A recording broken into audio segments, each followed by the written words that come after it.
Hi everyone, we are live. I'm gonna get on here as well as myself.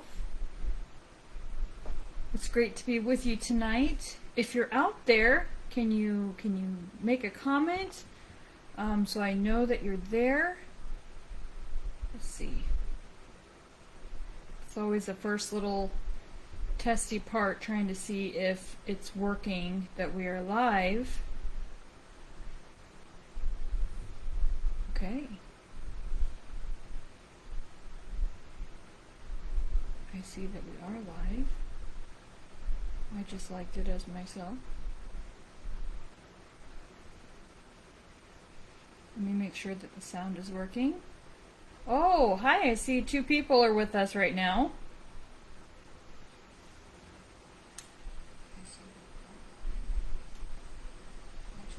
Okay, I think that mine is working now. All right, do me a favor if you're on. There you go. Hi, Doris. It's good to see you. All right, so what we're going to do is what I want you to, as you come on, I want you to leave a comment as to where you are watching from and if you're watching with anyone. Okay, whoops.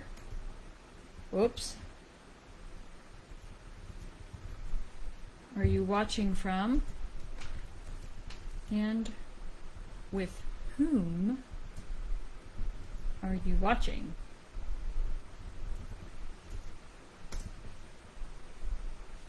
All right. I see Joy is on there, so if you're just joining, if you can leave a comment so we see that you're here. Let us know where you're watching from and who you are watching with and with whom you are watching, if you are watching with someone. Okay, you know, this is really interesting because when somebody pops on, oh, sorry, I'm talking to no one here. All right, I see Jerry. I see Richard Parsons is coming to us from Studio 2A, which is the second floor of our house. So if you're just joining, let everyone know where you're watching from and if someone is watching with you. Okay, just leave that in the comments. If you don't know how to comment, all right. I see you there, Mom.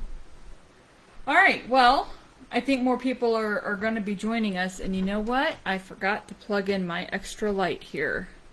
The first little bit of coffee talk is always a little bit of working out the kinks in the technology. So, hi, Karen and Jason. Oh, ignore any barking. Well, Doris, I can't hear any barking anyway, so. Our dog, your dog Hershey is with you, and our dog Shiloh is laying on top of my feet. We've been having thunderstorms coming and going as we're getting ready for tropical storm, what's it called, Isaias or something like that. Anyway, but before I keep going and forget to do it, I want to bring on our special guest. He is a one of a kind. I used this illustration earlier. He is the milk to my coffee. Mr. Richard Parsons is joining me live for Coffee Talk. Give him a round of applause in your, he did have a choice in this. I did ask him nicely, as someone who has to live with me, and so I asked him if he would be willing to come and join me, step out and be brave. So we actually just got back today. We were gone to West Virginia for the weekend, a long weekend, and so I normally say what I'm drinking for coffee. What's in my cup is not as important. It's coffee, but it's not as important as my coffee mug. If you'll see there's a M right here. I would lift the bottom. Oh. It's got a little bit of liquid in there. It says Harper's Ferry on the bottom. Oh, Doris says hi, Richard. Yep. Okay, you see that too. Here I am. So I got to remember to scroll up because last time you guys were leaving me comments And I was like, no one is talking, no one is responding, and I realized I never scrolled up to see your comments. So, my bad. I'll have to keep. Hey, David Ox, it's good to see you. You thought you could sneak on here without me seeing you. Oh, but anyway, I'm a little ADD. This is my third cup today. So this special coffee mug, we got it at Harper's Ferry, West Virginia, or is that Maryland? Okay, I slept for a little bit. So this guy, Harper's Ferry is very historic, very, back in the early days, 1800s, something like that, 1700s. Anyway, there's a lot of quaint little shops that are there, and there's a guy who has a shop. It's called Magpie Pottery. I'm showing it. I told him I would show it. His name is Joe Straka. He actually has a little pottery wheel in his shop, and he makes these by hand. And so this is microwavable, dishwasher safe. Autumn Johnson! It is so good to see you. I saw you pop up there. How are you doing? It's good to see you on here. So anyway, if you were ever in Harper's Ferry, I told this guy, it's Magpie Pottery. I told him that I would feature him on my Coffee Talk with Kim because I was looking for a very unique handmade something that I could show on the show. So, or whatever we're calling this. I don't know if we're calling this a podcast. I don't know if we're calling it it's not a podcast. I don't know these things. And if it looks like I have like a curly Q coming out of the top of my head, it's because there's a coffee. Yes. Okay. So this is our first time trying with two people. But we did learn a very important, we did learn a very important lesson this weekend. If you were trying to do a Airbnb, sometimes things aren't as good as what they look like in the pictures. Okay? I was a little concerned right before we got there that we were going into a situation where it's like one of those horror movies, where we're going to go stay at somebody's house and we're going to be the unsuspecting victims of a mass murder. Actually, it wouldn't be a mass murder because there's only two, but I take up enough mass. It's more than one. Anyway, so therefore, yes. We had this big old house that was built in the early whatever part of 1800s. the 1800s. And there were a lot of really eclectic things, including full-size shampoo bottles that were half used and like an old bar of soap and like towels that we didn't know if they were clean or dirty and bugs and spider webs and Doritos on the floor and furniture that I actually felt like I needed to put a towel on top of to sit down because I just didn't feel like it was clean. And breakfast was provided, but it was expired eggs in the fridge. Yep. So yeah, but we didn't get killed. So we survived it. So you just never know what you're gonna get. Joy's in the nursery feeding her little baby. So thank you for joining us. So that's where we've been. I just put out a blog post on Saturday. One of the places we went to was, what was the name of the park? I was just along for the ride, so wherever Richard took us is where I went. What was the name of the park? Oh, where did we go on Saturday? It was like that had the trail where I shot the video. Oh, it was the canal towpath, the C&O canal towpath. Okay. Anyway.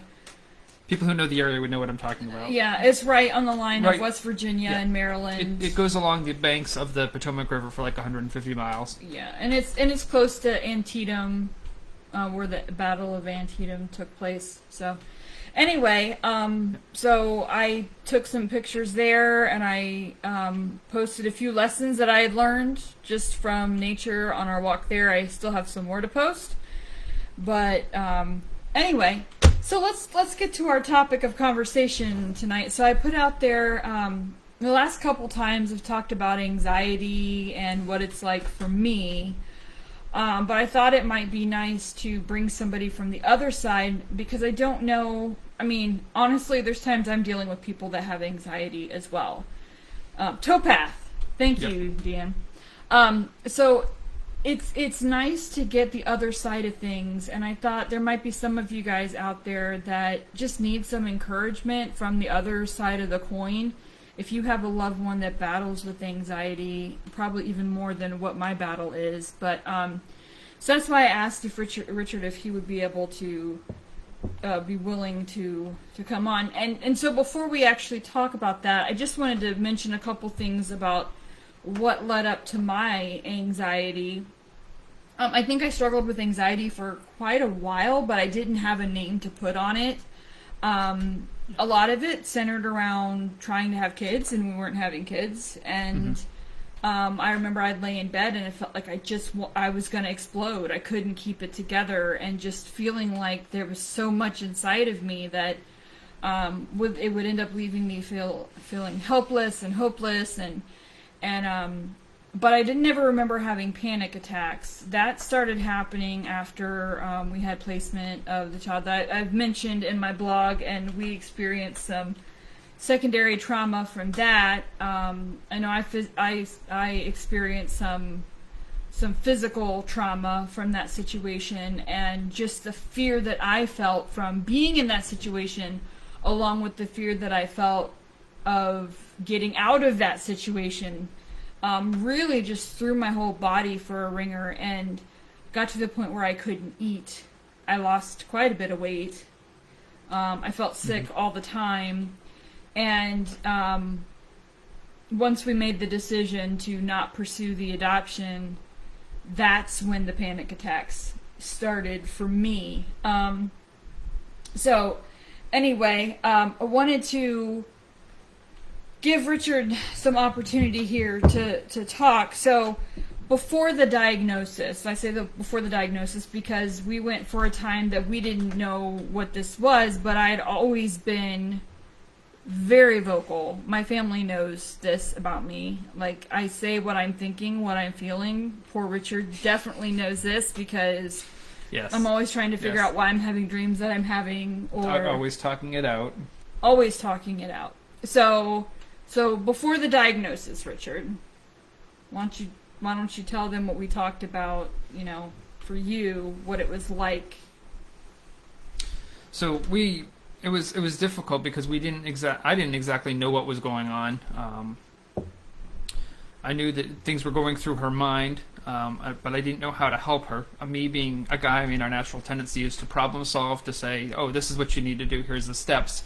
But that wasn't necessarily the solution that was needed. That was kind of course, where I wanted to go, but I knew that wasn't helpful. Sometimes she had to say as much to me. Richard, you're not helping, just listen. So sometimes learning to listen is what is needed most. But eventually we got to the point where we were able to have some conversations about what could and could not or would not help. Just not an in-the-moment conversation, but later, hey, let's talk about this. Let's break it down. What are the key words or whatever? What are the signs that I need to just listen and let you talk, kind of things. Yeah, and I think one of the important things to note, though, is that we didn't really start having those dialogues until we were both in counseling together. Yes. I was always very vocal about things because I didn't know what to do with it, and I think he was kind of just like, I don't know either, but I'll listen, and I'll nod and say yes, right? and I felt some of the same anxiety. I just didn't know. Again, neither one of us had a name for it. And yours looked different than mine did. It did look different than yours did. But I knew that after the placement was disrupted, that she was saying she wanted to get some professional counseling help, and I said, you know what, I think I need that too. And so we started together. Right. And just processing through that loss together. And then we went our own separate ways and dealt with certain things on our own as well. But yeah. And I remember, I don't know if you feel like talking about this, we don't have to if you don't want to, but I put the question in here, like, when I started talking to you about what I was experiencing with panic attacks, like, we knew something. We already knew at that point that I was struggling from anxiety, but when I started telling you about what was happening and how, because my first panic attack, which lasted for almost an hour, which is pretty long. It's a pretty long time. that happened in the middle of the night when he was asleep, and I didn't want to wake him up because I knew, like, in his problem-solving mind, he would be like, okay, we need to go to the hospital, we need to do this, like, we need, and I honestly, I felt like I couldn't think. I didn't know what was going on in my body, I couldn't explain it, and I knew he would want me to tell him, and so part of it was for my own preservation, and part of it was, like, I didn't want to freak him out. So afterwards, after I was telling you about some of this stuff that was happening, I know you said you felt kind of like you didn't know what to do, but how did that end up, how did you feel about that? Well, I mean, obviously I was upset that you were going through something like that for an hour. I mean, that's not something I would ever want to see you go through, period. I just didn't know how to handle it or didn't know what to do with it. Yeah. I mean, here's information, but knowing what to do with that information was beyond my grasp of understanding at the time. So we had conversations after that. Yeah. Just trying to break it down and understand it, and multiple conversations over days, weeks. Yeah. Multiple conversations, because somebody has to process their anxiety. Yes, yeah. Over anxiety. Yeah, so in just a second we're going to talk about after the diagnosis, but we've had some people join us. So if you're joining in, would you mind just popping a comment in, letting us all know, like, where you're at? Like, whether, like, if you're in a different state than Maryland, that'd be great to know. And if you're watching with somebody else, like, because I see some people that have popped on. I know we have people from Kansas. I know we have people from Florida. I know we have people from all over. So it would be great to see where you're watching from. And if you're watching with someone, so if you don't mind putting a comment in there, that'd be great for us to see. And at the end, we'll have some time for questions. So if you think of something you want to ask, you can always pop it in now, and we'll get to it at the end. Or when we say it's question time, but it might be nice if you think about it now. Mm-hmm. So we talked about before the diagnosis, we didn't know, we knew there was something not quite right, but we didn't know what terminology to give it. And honestly, for me, I just thought it was sin. You're worrying too much, you're letting this control you, and not realizing there were things chemically and biologically going on inside of me that were, honestly, some of them were natural fear responses. Yeah. So then I ended up going to my doctor, a new doctor, for a checkup, and I just had an emotional breakdown in her office, and she looked at me with care and compassion and said, we need to get you some help. And so she offered to help me get on some medication at first, very, very low dosage, just to kind of help control, because I felt like I wasn't able to function. And so then we also were going to counseling, and so between the two of those things, we started to get the resources that we needed. But I think it was really in counseling, and this was after we first started going. It wasn't the first reason why we started going. This kind of emerged more as we morphed more as we were going, and the counselor really was a huge help to us. So now some things we started doing was having intentional conversations, and that was something that was sparked by our therapist or counselor. Yeah. Not trying to talk about it in the moment, because if you've experienced panic, it's like, our bodies do. Oh, Missouri, there we go. Our bodies tend to either fight, we flight, which means we get out of there, or we freeze. And I tend to be between a freeze and a flight.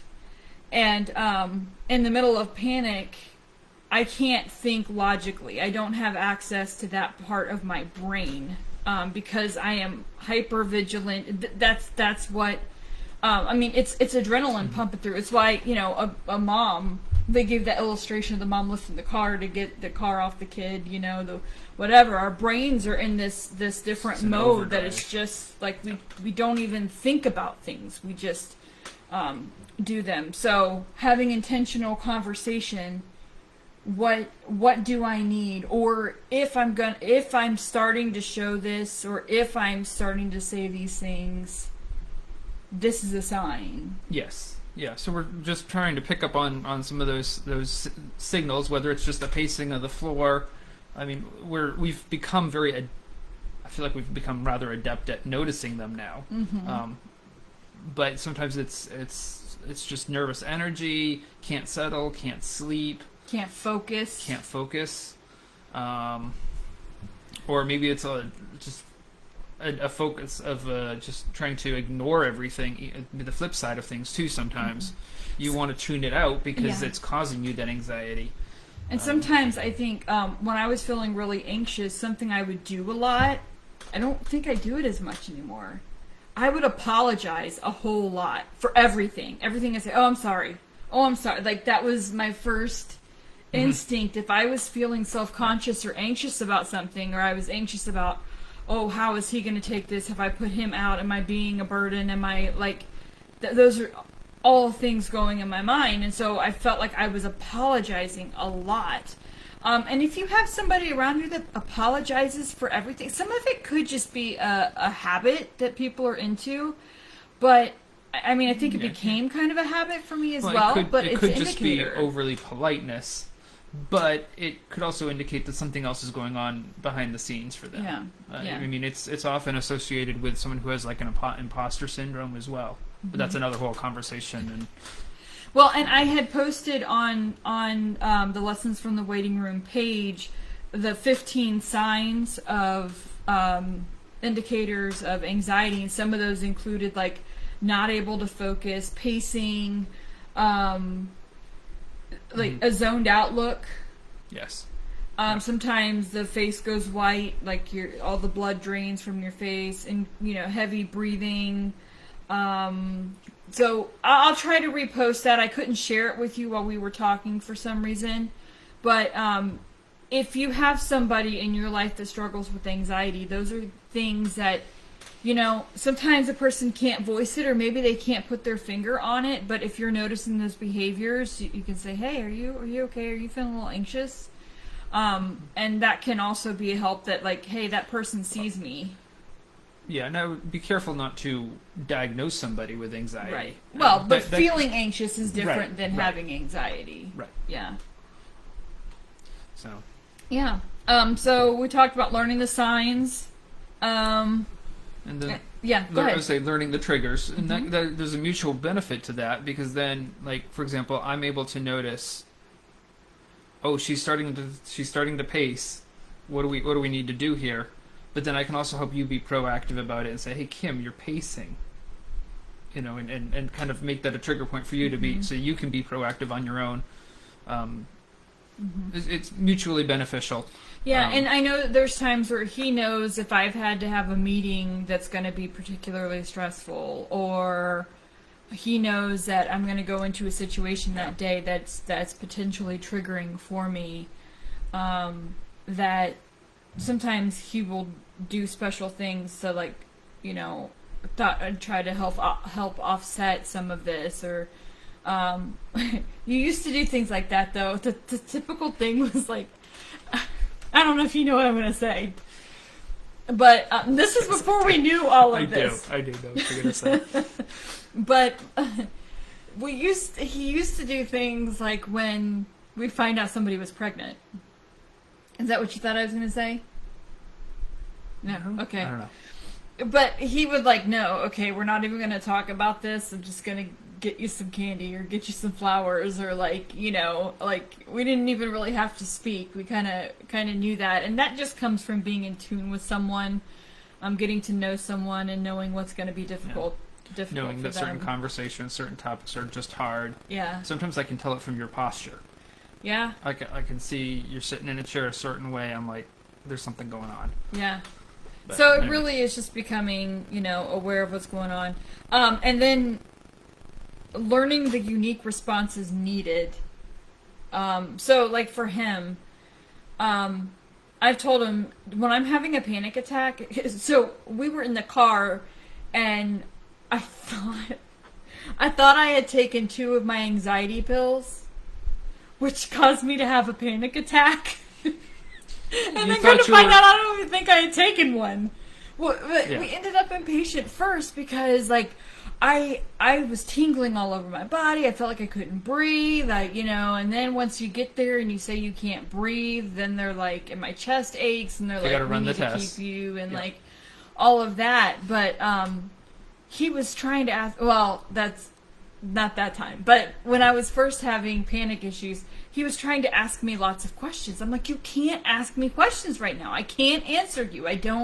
I'm not thinking logically to be able to answer you. So I need like quick, and we would talk about this afterwards. So I'm like, okay, next time, no asking questions. You might just have to say, hey, Kim, get your calming videos out. Or like, Kim, use your tools. Yeah. Or like short things that I can, like not in a condescending, like, Kim, you got this. yeah, like a find your video. cheerleader Yeah. kind of. And so this time we were in the car when I had this panic attack. When I thought I had taken the 2 pills, and I'm like, okay, I can't breathe too well. I don't know if I took 2 pills. Am I gonna die? I took 2 pills. Am I gonna die if I took 2 pills? What's happening to me? And we this are is on what a it feels like to die, and like, Yeah. So we're on a back road in the middle of kind of nowhere. Not too terribly far, but far enough away from stuff. yeah. So he's like, Kim, get out your special videos. And so I got it out, and I'm watching it. Well, first of all, it wouldn't load because I had no We signal. were Yeah. kind of in a pocket. And so then when it does come through, it comes on, and this you know how with YouTube there's commercials that come on, but it was this commercial for like, when I was 7, my mother died in a car accident. I was like, oh no, like this is not what we wanted, and then Stephanie.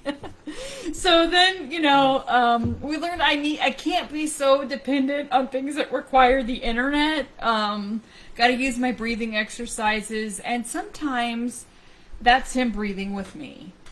He actually is pretty good at breathing. I am not good at breathing.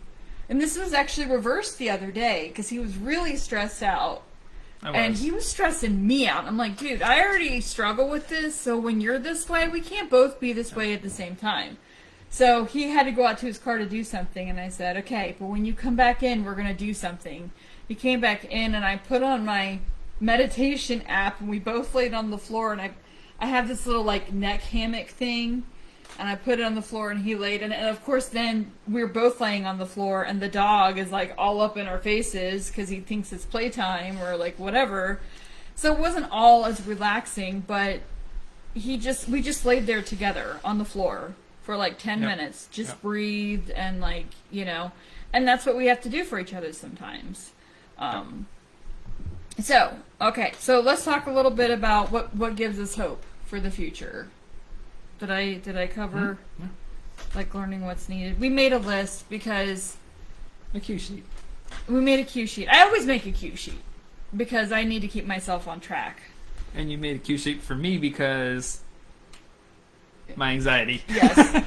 For Richard, being put on the spot which it would bring a lot of anxiety for most people. People like me, we just get on here and we just talk, I mean, I could be on here doing this even if there were no viewers and I'd be fine. I mean, I'd feel a little weird, but, I could just talk to anybody. So, but for Richard, we talked over this in the car and like, just so he would feel comfortable. And, but so we were kind of talking about what gives us hope for the future because to be honest, I think some of this for me is kind of how I'm hardwired. Some of it's gotten better. Mm-hmm. Yeah. But I've also struggled with it for a while, so it doesn't just go away, even with medication. And for me, my cycle tends to be I struggle with the anxiety, and then the depression kicks in after the anxiety. Partly because, Kim, you let this happen again, and like I beat myself up, and it's not that it's fun to beat myself up, but it's that it's like my automatic mode. I don't know. I haven't learned better coping skills than to do that. So I'm still learning that, and I vocalize that too. Mm-hmm. And so Richard is often my, okay, Kim, like he's kind of like my voice of reason that kind of helps bring me back down to reality, that it may not be exactly what I'm thinking is happening. So the hope for the future is that even though those symptoms might still be there for quite a while, or they might always be there, we know that we have tools and resources. And for us, those tools and resources are counseling. We don't go to counseling together right now. I still go every couple weeks. And every once in a while, she'll bring me into the conversation, since we've been doing it remotely during. Yeah. But doing different activities together, Like- walks, like the breathing activity. exercise. I mean, we were taking dance lessons, which is exercise, but the whole COVID thing kind of messed that up. So, Yep. that is a definite, a good one for couples. And then for me, medication has helped me be able to function more. I think just for me that crisis situation sparked things up, queued it up so high that it was the final straw that was like, I needed to get help and get this thing under control. I think for Richard now, you said this one. Well, yes, more confidence to step in and help where needed. Let me read it off the script. No. Well, But it's working through it together so that I know what has to happen and what should happen and what can happen and where I can help and where I need to step back and listen and watch and pray and knowing that sometimes you can't fix it. Yeah. It's not something you can just fix. It's something that you just have to sit with me through. And I do the same for you when you're struggling with those times. So, final thoughts. I wanted to give some time to Richard just to share any final thoughts that he had from his perspective, and then we'll take some questions if you guys have any. So be thinking of them, start typing them in so we can answer some of your questions or even your comments or thoughts. So, final thoughts, I would say a couple things. One, this isn't just something that my wife deals with. I mean, it's something that to some degree I deal with also. Wasn't diagnosed with anxiety, but that doesn't mean that I don't deal with it. And some of the tools that help her can also help me. But beyond that, it's also knowing how to help this go work better as in the relationship. How to help each other better. So as I'm learning about her, she's learning things that help me as well. And it's not a sign of weakness to get help in order to be a help for her. So that there's been a lot of learning about myself and learning about her through this process. So Very good. final thoughts from Richard Final thoughts on Coffee Talk with Kim. Yeah. So, wow, we've had people from Missouri, Florida, Maryland, I think some other places, a spammer that I deleted a comment from. But if you guys have any thoughts, any questions, anything you'd like to share with us, this would be a great time. This would be a great time to share anything if you're still out there, if you have anything you want to bring up for conversation. We're here for a couple minutes. It's great to see a lot of different people. And if you're on here and you haven't checked out my blog is called Lessons from the Waiting Room, and you can Google that. And I've been blogging for about 1.5 years now, so I have lots of stories on there. If you would ever like to co-host with me, not necessarily like how we're doing it, but we can do it through Zoom. We can pre-record it and do it through Zoom. This is really a space for us all to learn from each other. I'm not an expert in most of the experience I have is from just living through it and different things that I'm learning through my classes as I'm working towards a master's in mental health counseling. So if you have something you'd like to be able to share through this medium, we can work together and I can give you that voice. if you would like to do that, you can always reach out through Facebook Messenger. Reach out through my page, and I would be happy to work with you. But if you guys don't have any questions or any thoughts, we're going to sign off for tonight. A big thank you to Richard. Thank you, Doris. Yeah, it is definitely... I was trying to read the rest of your message here. There's definitely some stigma around having battles with anxiety. And hi, Tammy, it's good to see you. I'm wondering, Tammy, where are you watching from? If you're hearing me, can you post where you're watching from in the comments? Because I forget where you guys are at now. But it's good to see you on here. Yeah, I think some of it is getting used to it being the new normal. Because if you don't, then it's not so much about accepting that it won't ever change, because God is good, and sometimes we just have seasons that are dark and difficult, and seasons that are exacerbated by trauma or crisis or COVID. I think a lot of people are about ready to lose their minds because of COVID and the political climate, and there's enough stuff that's going on. North Carolina, there we go. So I think part of this helping each other, this is really what the body of Christ does, right? Like, we help each other, we bear each other's burdens, we carry each other to the Lord in prayer. But we also look out for each other. And sometimes that friend who is in depression, who is really struggling from anxiety, we know people that can't leave their house because they have major anxiety. But that is, it's kind of the body of Christ. That's what we do. We notice people when they can't make notice of themselves. Or they're too afraid too afraid of what might be drawn out or what might be said about them. Noticing the signs, and while we won't diagnose people, we could see those signs and say, hey, you know what, I've noticed this. Like, is everything okay? How have you been doing lately? And just check in with people. Well, that's where things, just to add in real quick, you've been much more intentional about checking in with people in the last 6 months to year, whatever. Yeah, 2 years.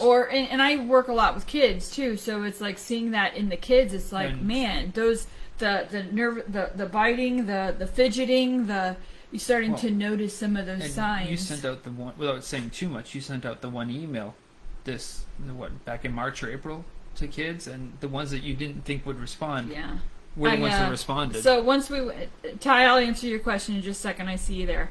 But when we were out with out of school because of COVID, I'd still try to check in with the secondary students and see how they were doing. And I sent out this one graphic that just said, it was a graphic that had, I think I've actually put it on the page before, and it had just reply with a color of a heart, and each color heart meant something different. But know that if you respond with these certain colors, I'm definitely following up because they're signals to me. And I had kids that responded to me that would have never reached out to me during the school year because they were struggling. So we just don't know. Yeah, we just don't know who's struggling because anxiety is internal. Yep. There are some external signs, but it is definitely internal. So Ty, how far am I along in my program? I am about, I will be 21 credits into a 60 credit program, with 6 of those credits being internship. Actually, not 9. 9 of those credits being a practicum and an internship. So I'm getting there. It's a big, long program, but I've already been taking classes in counseling, theories of counseling, human growth, human development across the lifespan, different things like that. I'm scheduled to take career counseling and exploration in the fall, and then group counseling in the fall. So I'm keeping a pretty busy schedule trying to get it done, to be qualified to help as many people as I can help. And they do say, you know, counseling is one of those wounded healer professions that you get into because typically you've experienced help from a counselor and you want to do the same for others. And I think that can be said of a lot of people in human service related jobs. So, all right, well, good conversation, guys. It's been great to be with you. Once again, I'm still trying to line up. I have a couple other guests I think I'm going to be able to get on here if I bribe them well enough. I'm still figuring out Richard's bribe. His bribe is... She gave me a coffee mug. Well, that's actually my coffee mug. I said, if you're going to come on the show, you have to have a coffee mug, Richard. I don't care what you put in it. Put water in it. You don't drink coffee since it's late at night. Oh, okay. Nice. We'll have to have some good conversation, Ty, since you're a LPC. But it was great to see you guys tonight. Thanks for tuning in. And you'll be able to share this later. So if you know of someone that could really benefit from anything you've heard, I know we're just goofballs. But if there's someone that you think that could benefit or just be encouraged by what we've shared tonight, feel free to share it, pass it along with your friends. I'm also going to upload it to YouTube. So you can always go to my YouTube channel and check out my blog. You can subscribe by email. But the blog, again, isn't the same as the website, the Facebook page, Lessons from the Waiting Room. You can just Google that, and it's on WordPress, and it should pop right up for you. So thanks for joining us, those of you in the path of this tropical storm. Be safe, and we'll see you. I'll see you. He won't see you, but I'll see you next week. Bye, guys.